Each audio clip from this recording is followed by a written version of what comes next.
آپ سے پہلی ویڈیو میں بات کر چکے ہیں پیپر پیٹرن کی، پیپر سکیم کی اور ٹیکسٹ بک کے انٹروڈکشن کی، اور اگر آپ وہ ابھی تک نہیں دیکھ چکے تو آپ کو ہماری ویب سائٹ پر دوبارہ جانا ہوگا۔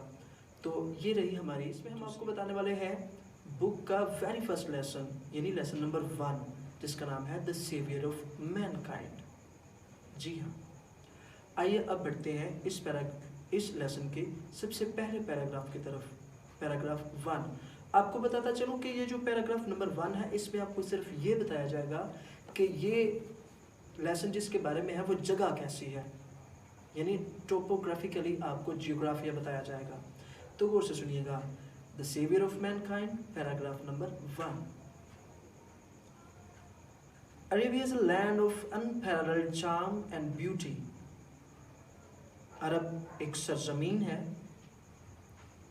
دلکشی کی، خوبصورتی کی، with its trackless deserts، بے راہ صحراؤں کے ساتھ، of sand dunes، ریت کے ٹیلوں کے، یعنی ریت کے ٹیلوں کے بے راہ صحراؤں کے ساتھ، in the dazzling rays، تپتی ہوئی شعاؤں میں، of a tropical sun، منتقا ہارا کے سورج کی۔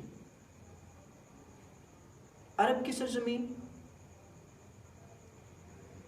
ریت کے ٹیلوں کے بے راہ صحراؤں اور سورج کی تپتی ہوئی شعاؤں میں بے مثل خوبصورتی کی اور دلکشی کی سرزمین ہے۔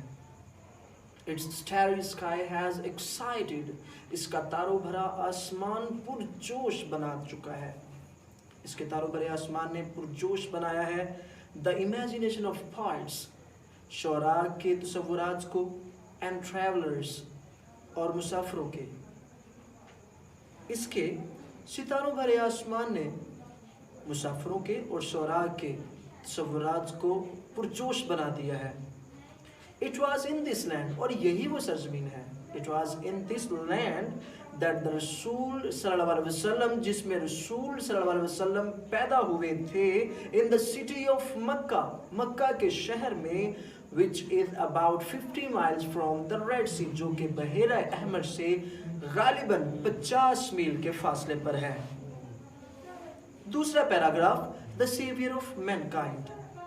The Arabs possessed a remarkable memory، جو عرب کے لوگ تھے، عرب کے لوگ ایک بے مثال حافظے کے، and were an eloquent people۔ The Arabs possessed a remarkable memory، عرب کے لوگوں کے پاس غیر معمولی حافظہ ہوتا، and were an eloquent people، اور یہ بڑے فصیح لوگ تھے، بڑے سمجھدار لوگ تھے۔ Their eloquence and memory، ان کی فصاحت یعنی ان کی سمجھداری، and memory، اور ان کا حافظہ، found expression in their poetry، ان کا اظہار ان کی شاعری میں ملتا ہے، ان کی فصاحت کا اور ان کے حافظے کا اظہار ان کی شاعری میں ملتا ہے۔ کیونکہ every year a fair was held at Okaz، ہر سال اوکاز کے مقام پر ایک میلہ منعقد کیا جاتا تھا۔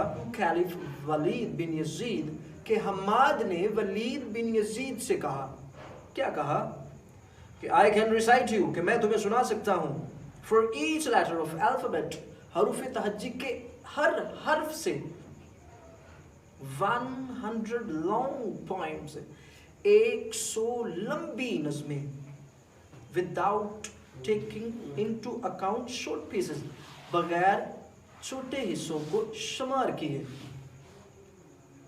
and all of that composed، اور وہ سب کچھ لکھا ہوا exclusively، خاص طور پر by poets، شعراء کی جانب سے، before the promulgation of Islam، اسلام کی اشاعت سے پہلے۔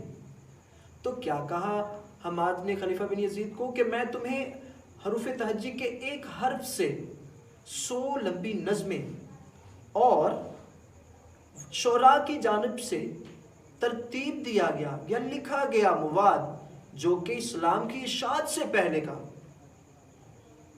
It is no small wonder، اور اس میں کوئی کم حیرت کی بات نہیں ہے، that Allah Almighty chose، کہ اللہ تعالیٰ نے بھی منتخب کی، the Arabic language، عربی زبان،